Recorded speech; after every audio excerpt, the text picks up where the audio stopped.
your star and leave it on that pavement. Game to entertain. Hello my lovelies, welcome back to my channel.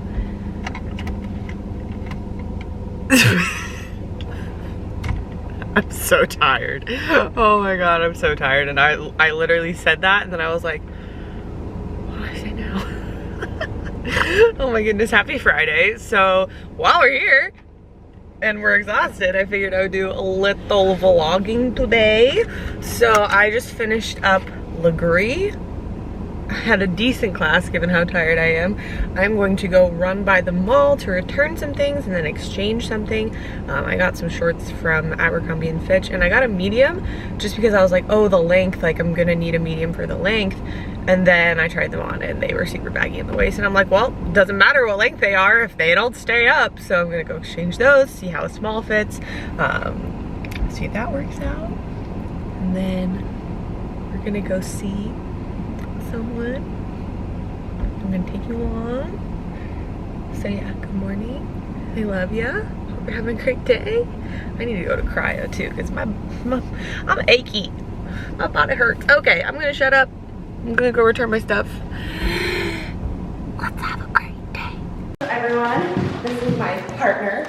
Oh. I'm gonna do a quick bait. Be like, meet my partner because I'm single as shit. Oh, wow. So we're Not anymore. not anymore.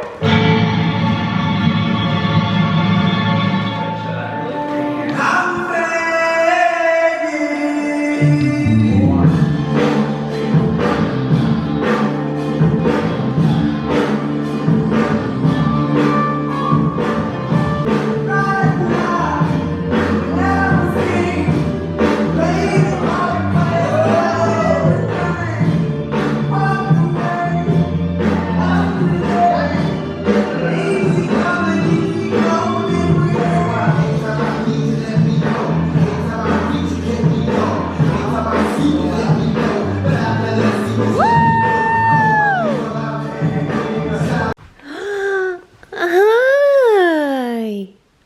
Oh, there it is. Hello. Did you miss me? Yeah.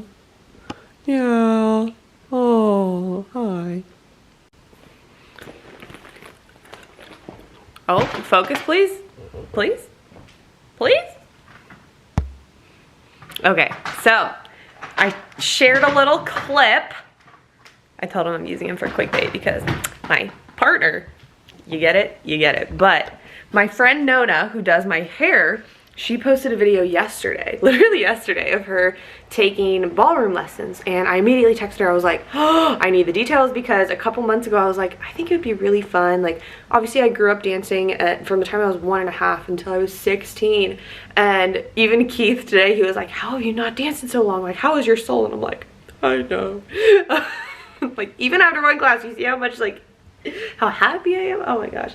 But I saw Nona post about it and I was like, I need the details on this. And so we exchanged contact info and he was like, he was able to fit me in for a lesson today and it was just so fun. We only did like a 30-minute lesson, so I'm obviously no professional yet, but it was so fun and I'm so excited and it's definitely something that I'm gonna keep doing. So ballroom, what's good? I'm about to eat. I am so hungry. I came back home real quick between Legree and going to dance lessons and I had like a little snack, but it was nothing super substantial. So now I'm gonna have something more substantial. So it's a good day. Even though it's rainy and gross, but it's a good day. Okay. Oh my god. Like, can we please?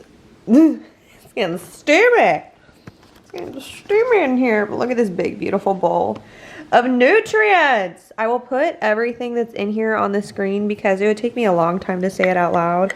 So it'll just be in text on the screen. But I am so hungry. I'm so ready to eat this and just enjoy my little rainy day. And in case anyone was wondering, this is what I look like when I'm eating because I need to have my hair out of my face. Comment below if you too have to have your hair out of your face when you're eating. Is that just me? Thumbs up if you too. Okay.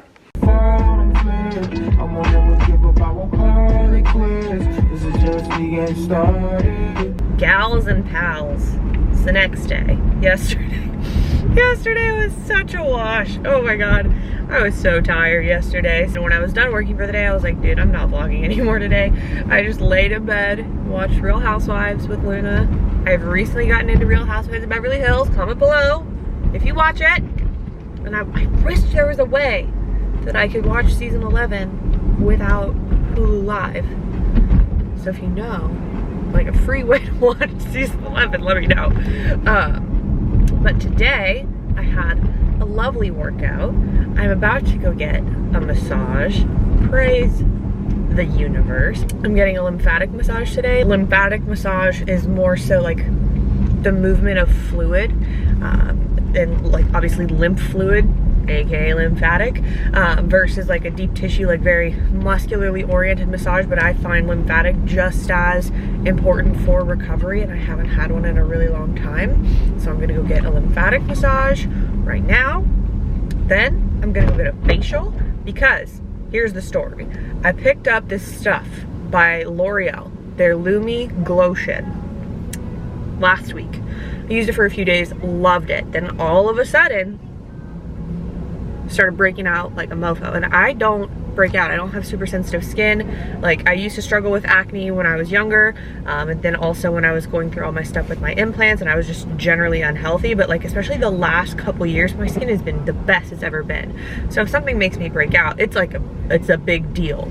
So I stopped using it, but I still have some like little guys that are recovering, and I have a photo shoot next week.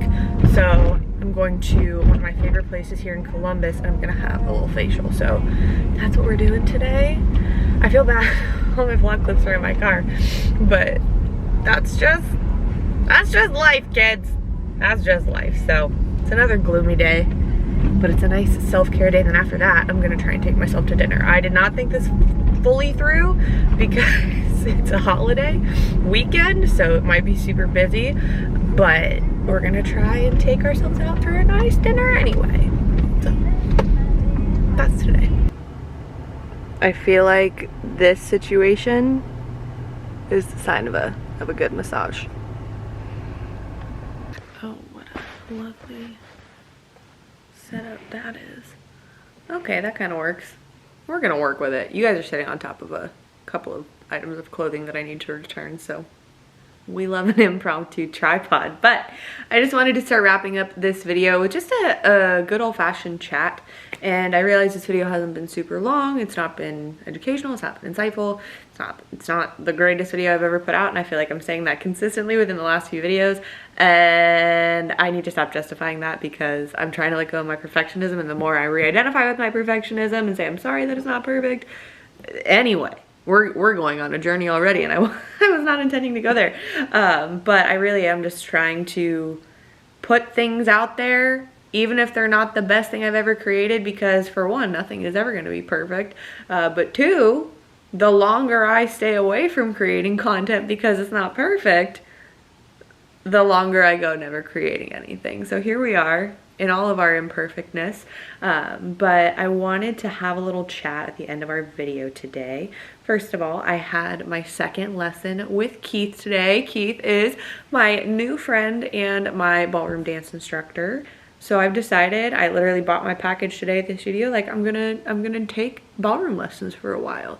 And even just 2 lessons in, and I have another one tomorrow, I'm really excited, but even just 2 lessons in, like having a space that I can go to, and this is part of why I love Legree so much, having a space that I can go to and just move and not be on my phone and not have like my work coming at me, or like for example, being able to check my email and not having like, not being able to open social media, which is also part of my work. It's so needed for me, and especially something within a creative field like dance. It's so funny, like I said, Keith was like, you danced for that long and you've been away from it for this long, like how are you alive? And I'm like, I don't know, man, I don't know. But having a creative outlet and having a safe space where I can go and just be and express and move, like I'm such a kinesthetic person that is so like important and needed for me, and so I'm really excited. And it's it's different obviously than any kind of dance I've ever done before, but it's still dance, and I love that, and I love that for me. But especially this kind of season of life that I've been in, that does make it a little bit more difficult for me to create content on a consistent basis. You know, back in October, end of October is when I hired my first employees, and, you know, EDF, so my coaching company, has grown a lot in that 6-month time frame. You know, now we have not only myself as a coach, but 3 additional coaches, and then there's also my assistant. So now I'm like an employer of multiple people, and then launching Solasta the label. Like, there's just been a lot going on, and I never really stopped to think about that. And then I wonder why I feel burnt out, you know? And before I went on vacation to Mexico for my birthday, like, I was starting to feel those feelings of burnout again, like I felt back in the fall, where I literally like showed up to my family's house at Thanksgiving just friggin' bawling because I'd been crying the whole car ride because of how stressed I was. Like, I was literally so stressed that I hadn't finished work yet that night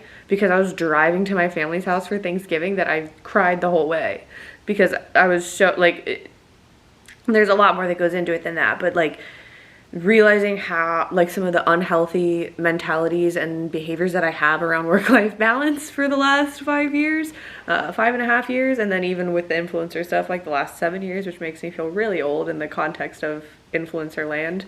The fact that I've been influencing since 2014, aka the last 7 years. It's so crazy. But yeah, gosh, tangents. I love tangents. Are, look at this chest split. I don't have titties, but I have a chest split. Anyway,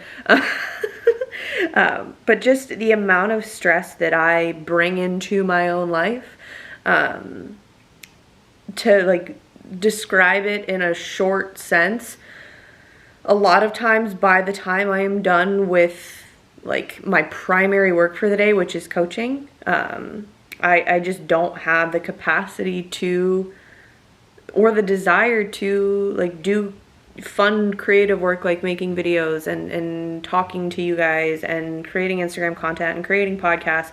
And as somebody that is a creator at heart, that is really difficult for me, because when I don't have the energy to create, it's like there's a part of my soul that's dying. And that sounds really dramatic, and granted, I'm a little dramatic sometimes, but like, that's the only way I can describe it, is it feels like there's a part of my soul that is not being served, and that creates a disconnect for me. And I'm not as, I just don't show up in my own life for myself or the people that I love in the same way when that is something that I'm dealing with. And so vacation came at a really beautiful time, and I was able to actually like relax and decompress and realize how much I need to do that on a regular, consistent basis. Obviously I can't be on vacation all the time as much as I wish I could. So trying to do things like getting into dance again that just bring me joy, that's not for some kind of productive purpose, that's not work, that's not, you know, a have to do kind of thing. Like, the concept of people having hobbies has been foreign to me for the last few years, because my life has been all about work. And like, yes, competing in bodybuilding is a hobby, but it's also something that it's like work to me. And I treat it like work because of where like I wanted to go with it. And so I never really did anything that was outside of the context of fitness, if that makes sense, because obviously bodybuilding falls into the category of like fitness, right? And so it's like my hobbies were related to my work, and then my hobby, which was fitness before competing, became my job when I became a coach. So like, I didn't have any hobbies outside of the field that I am employed in. And that was really stressful, slash is really stressful. And I don't even know where I'm going with this tangent, but long story short, my mental health has been trash. So happy Mental Health Awareness Month. It's been a hard time. And so I'm trying to do a better job of just honoring that and taking care of that. And so if that means me creating less content so that I can like just exist, and you know, one of my favorite ways of existing right now is like going and hanging out with my sister and my brother, brother-in-law. He's been in my life for like over a decade, so he's my brother, but it's my sister's husband, so my brother-in-law, and my niece. And that has been, and like with all the dogs and everything, and that has been so therapeutic and good for me. And now getting into dance, like that just feels really, really good and really nice. I don't even know if anybody's listening at this point because I'm just talking, but I'm like, getting to that place again where I kind of miss involving my audience with my life, but I still want to have healthy boundaries. And I feel like I have this conversation regularly. So obviously I'm still working through how to do this and how to navigate this. But yeah, I'm really excited for new things. And then also something that I wanted to touch on really quickly, because I did talk about it on my Instagram story a little bit today, is, you know, I mentioned that I was getting a facial because I had some breakouts from that stupid L'Oreal product, and it's definitely better. So like the facial, she did a good job. But I talked about this on my story. Anytime that, and I'm prefacing this by saying, first of all, trigger warning, we're talking about like trauma and anxiety and mental illness and all this stuff. But also saying, hey, this is not an open invitation to like say, hey, this is what happened to me, this is my trauma. Like I would like for there to not be comments surrounding that, just for my own headspace and my own, like I don't have the capacity to have heavy conversations like that. And if you are going through a mental illness or a physical illness, I am not the professional to help you because I'm not a doctor or a mental health professional. So like this is just me kind of saying where I've been and why I'm not creating in the same way that I used to. This will make sense in just a second. But I was talking about, if you didn't see my Instagram story, but I was talking on my Instagram story about how anytime something reminds me of a feeling that I had when I was going through my breast implant illness, it sends me into a panic. And this is part of why I have started going to therapy again and seeing a practitioner again, to help me work through some of this stuff. And we've classified kind of like that what happened, and I had suspicions of this, and this is part of why I went to see a therapist again. But what I went through those few years was, to my brain and my body, very traumatic. And so anytime something reminds me of that experience, I immediately shut down and go into a panic. So for example, like my skin, while I dealt with some, you know, like teenage acne, a little bit of hormonal based acne, all that stuff, when I was dealing with my implant stuff, my skin was a mess. And so even just this last week, even though I know in my logical brain, like, oh, the reason that your skin is breaking out is because you had a bad reaction to a product and multiple other people said they had the same reaction to the same product, me seeing my face break out, it sent me into a tailspin. Or because like it reminded me of that. Or another example is if I'm like in a training phase where it's a very tough training phase, particularly this happens to me a lot within metabolic training phases, which is the type of training phase that I'm in right now, I get far more inflamed with something like a metabolic stimulus than something like a neurological stimulus.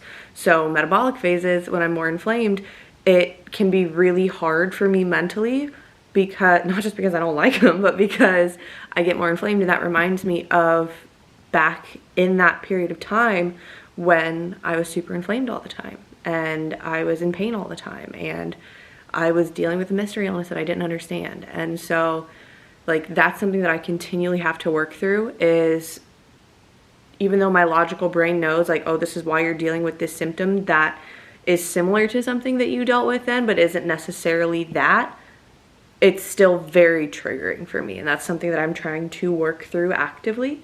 But then it's also part of why I no longer intentionally create content around like my experience with implants, and like I don't do like transformation posts on Instagram anymore. Like I have no desire to make videos about it anymore. First of all, I've created like 4 or 5 YouTube videos on it already, a blog post, countless Instagram posts, multiple podcasts. Like I'm like, I created resources for this, but I don't want to continue to exist in this revolving door of what was a very traumatic time in my life, because I want to be able to move on from it.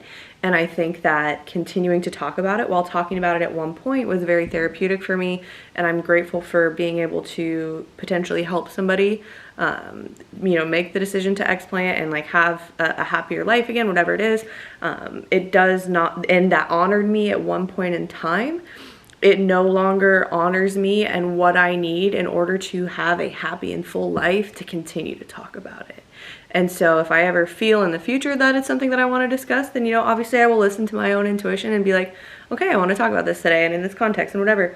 But in my first session with the new therapist that I've been seeing, I brought this up to her, and like I brought up too that I was like, I hate how this has become a huge identifier of me. Like people identify that journey of my life as like a primary identifier of me. And I get it because I talked about it a lot and it was a huge thing to go through. So I understand that, but I've developed resentment towards that. And I was explaining to her, like, everything in general, whether it's like the sensitivity to the physiological symptoms, whether it's getting a lot of messages from people that, you know, want to explant or have questions about my story or this, that, the other thing, like anything related to that, it keeps me in this mental place of like, your life will never be as good as, if not better than it was before you went through all of that. Like, there's this story in my mind that no matter how strong of a person I am, like sometimes I go to dark places and I'm like, yeah, your life is never going to be better. Like, you peaked in, you know, 2016, like before you ever got implants. Like, that's what your life is. And I refuse to accept that. So I'm trying to remove, like I refuse to accept that. And I insist upon believing that the best is yet to come. And the only way for me to, not the only way, but like what I see as the primary way for me to work through any residual feelings that I have towards that whole experience is to literally just put it to rest. And it's not trying to hide from what I've been through. It's just trying to move beyond it. It's just like how maybe you go through, and like I've been through like really tough breakups, and I don't want to continue to just talk about those negative experiences. I want to move forward and have better ones. And so this video is like 7 minutes of content and 20 minutes of me talking. There's a lot of talking in the routine. We've used that joke before, but it's just something that I've come to a place of peace with, being like, I am not obligated to share this part of my life anymore, because I as an individual would like to have that in the past, and to no longer have that be not just what other people identify me by, but like what I identify myself by. And obviously I have physical scars that are permanent, that are always going to be reminders, and like I can't do anything about that. Like, that's just, it is what it is. But honestly, like, the mental scars are way worse than a physical scar ever could be. But yeah, I need to stop talking. But just like, long story short, I've been going through a lot with business growth, but then also realizing that like mentally there were some residual, while like my physical healing has been really, really beautiful, and I'm grateful for it every mother friggin' day of my life. There was just mental residual stuff that I realized that I needed to work through. And again, that's why I started seeing my new therapist when I did, because I was like, I want to put this to rest, and I want to live the life that I felt like was on pause for a couple of years because I was really sick. And I feel like there are ways in which I'm doing that 100%, but especially not just in like the actions that I'm taking as far as like business and like when I got to compete again and like all this stuff. I also want it to be like a feeling. I want it to, obviously I'll never be able to remove from my brain what it was like to go through that, but I'm working towards getting to a place where that heaviness gets lighter, and where, while it already feels like something that was in the very distant past and almost like a past life because it's so different from like how I feel now, I would just like to get to a place, and I'm actively working towards getting to a place where it doesn't just like creep in at the frequency that it does. And part, like, I've debated on talking about this for a really long time, but I haven't, just because I also know that and this is why I've like pulled back from social media a lot anyway, because I've experienced this actively, is like anytime you're vulnerable and open about something, the people that hate you will use that as ammunition against you. So like, for example, like somebody could take this and be like, oh, looks like you're getting sick again, like your skin's breaking out, or this, that, the other thing. And like, while I know that where breaking out, for example, is coming from, like there's going to be somebody that tries to use that against me. And I've been protective of my mental space just because I don't want to invite that kind of energy into my space. But I also know that it was a very big part of my life and my story that I did talk about a lot. So just suddenly going ghost about it is not necessarily fair to those of you that have supported me. So whether you're a hater or a lover watching this, I hope hope you're having a beautiful day. But yeah, that was a big old road that maybe led to nowhere. But hopefully it led to somewhere, and just kind of unpacking like where I've been the last little while. And I think when it comes to like content creation, I think something that I've missed from content creation is just the connection aspect of it and just being very honest. And so this was a way of being really super radically honest. It felt okay to me that I didn't need to like, that I could like take down some of the guard for a little bit for a while. Like it still feels safe to like be discussing this, even though I know that there's gonna be people that are like crap about it, because I've gotten used to that over the last 7 years. But yeah, this felt safe to discuss, and like I'm trying to invite some vulnerability back into my content in a way that feels safe to me. Because I feel like for a while I became so vulnerable that that was abused by some people, and obviously not the majority, but like the negative will always stick with you more than the positive. And I just didn't want to deal with that anymore, so I just protected myself. So, God, Emily, stop talking. So that's it. I love you. I'm really excited to be starting this new ballroom journey. It's really exciting for me, and it just feels really good, and it feels really fun, and it feels really just wholesome and lighthearted. And I'm gonna try and get like in touch with my inner like goddess situation. So yeah, maybe we'll try and document some of that. But that's it for me. I love you guys. I really do. Even if it does feel like I've been more distant, like that doesn't mean I love you less. I've just not been quite sure how I want to show up here, and across all social platforms, and like what feels good and what doesn't. So I'm learning. I'm figuring it out. I've been around on this stuff for a while, but it's a constant evolution, a constant journey. So I love you. If you're still here, I don't know, comment your favorite coffee order below. If you're still here, comment your favorite coffee order below. I'll pick one of you guys to like win a couple of my programs, like one of my at-home Jacked and Nerdy programs and one of my gym-based ones, just for being here and for listening. So leave that in the comments, your coffee order, and then your Instagram handle, so I can message the winner. So I'll pick like 5. So that's it for me. I really do love you guys so much. I am done for the day. I'll see you in the next one.